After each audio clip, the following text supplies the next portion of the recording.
बहुत समय पहले की बात है। यूरोप महाद्वीप के जर्मनी देश में एक पति और पत्नी रहा करते थे। दोनों का एक दूसरे के सिवा और कोई नहीं था। विवाह के कई वर्षों उपरांत भी उनकी कोई संतान नहीं हुई। समय इसी प्रकार से गुजर रहा था कि अचानक एक दिन स्त्री को अपनी कोख में संतान की अनुभूति हुई और गर्भावस्था के दौरान उसको कुछ इस प्रकार महसूस हुआ कि उसको रेपंजेल नामक शाक खानी चाहिए।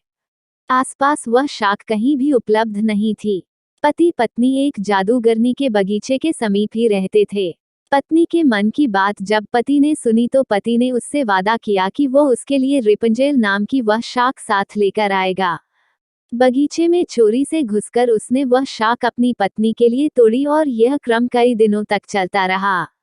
एक दिन बगीचे की मालकिन जादूगरनी ने, जिसका नाम डैम गोथेल था, उसे यह चोरी करते हुए देख लिया और जादूगरनी ने पति को बंधक बना लिया।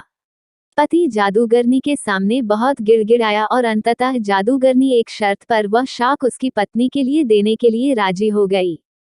शर्त यह थी कि संतान के जन्म के बाद वह उसे जादूगरनी को सौंप देगा। मायूस मन से पति ने उसकी वह बात मान ली और बच्चे के जन्म होते ही उसने जादूगरनी के हाथों अपनी पुत्री को सौंप दिया। जादूगरनी ने अत्यंत मनोयोग से उसकी पुत्री का पालन पोषण किया और उसका नाम उसी शाक के नाम पर रेपंजेल रखा। रेपंजेल एक अत्यंत रूपवती कन्या के रूप में धीरे धीरे विकसित होने लगी। उसके सुनहरे बाल और अद्वितीय रूप की चर्चा आसपास की जगह पर धीमे धीमे से फैलने लगी। कन्या के 12 वर्ष के होते ही जादूगरनी डैम गोथेल ने उसको एक ऐसी मीनार में कैद कर दिया, जिसमें ना तो कोई दरवाजा था और ना चढ़ने के लिए ही कोई सीढ़ी। इसमें एक ऊंचे स्थान पर एक कमरा था, जिसमें की केवल एक खिड़की थी।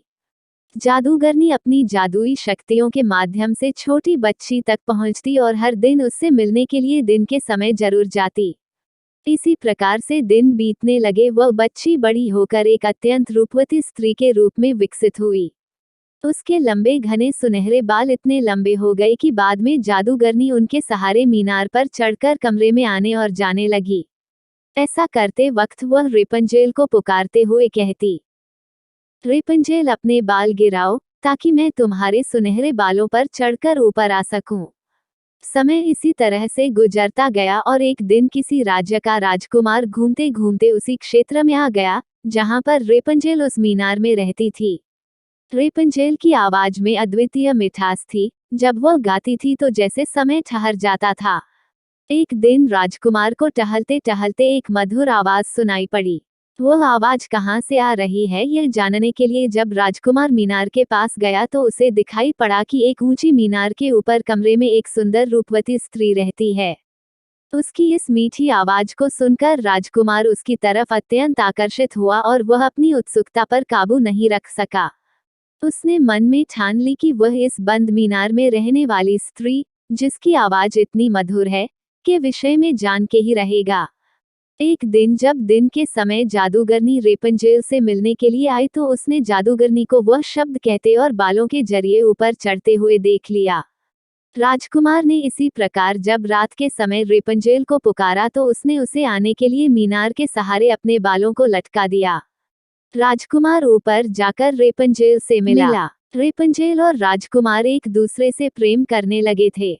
दोनों ने मिलते ही एक दूसरे को पसंद कर लिया था और वह एक दूसरे के लिए के अंतरंग सहचर बन गए।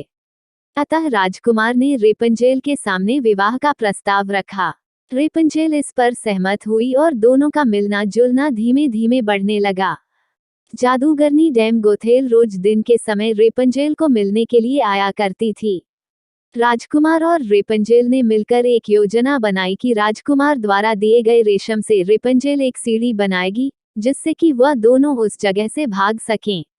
रेपंजेल की मूर्खता के कारण जादूगरनी डैम गोथेल को राजकुमार के रेपंजेल के पास आने और उसके गर्भवती हो जाने का पता चल गया। जादूगरनी डैम गोथेल ने रेपंजेल को मीनार से बाहर निकाल दिया और जंगली जानवरों के बीच से जंगल में विचरने को अकेला छोड़ दिया और वह स्वयं उस मीनार के कमरे में जाकर छुप गई। राजकुमार के चढ़ने के लिए उसने रेपंजेल के बालों को काटकर उन्हें मीनार से बाहर लटका दिया ताकि राजकुमार ऊपर चढ़ सके और उसे कोई शंका ना हो। जब राजकुमार रेपंजेल से मिलने के लिए उस रात आया तो रेपंजेल की जगह जादूगरनी को पाकर वह भयभीत हो गया और मीनार से कूद पड़ा, जिससे कि नीचे पड़े कांटों से उसकी दोनों आंखों की रोशनी चली गई।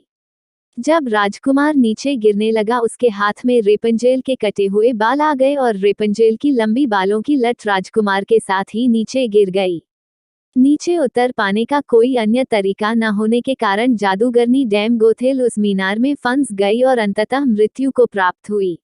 अपनी आंखों और अपनी प्रेमिका को खो देने के बाद राजकुमार निराश होकर अंधा होकर जगह जगह भटकने लगा। कई महीनों तक इस प्रकार भटकने के पश्चात वह उस क्षेत्र में जा पहुंचा जहां पर रेपंजेल बस चुकी थी। उधर रेपंजेल ने जुड़वा बच्चों को जन्म दिया, जिनमें एक बेटी और एक बेटा हुआ। इसी तरह कुछ समय तक एक दूसरे के विछोह में रहने के बाद अंततः दोनों उसी राज्य में एक स्थान पर मिले और उनके मिलन से चमत्कार स्वरूप राजकुमार की दृष्टि वापस आ गई और रेपंजेल के लंबे सुनहरे बाल उसको वापस मिल गए और दोनों हंसी खुशी अपना जीवन साथ में बिताने लगे।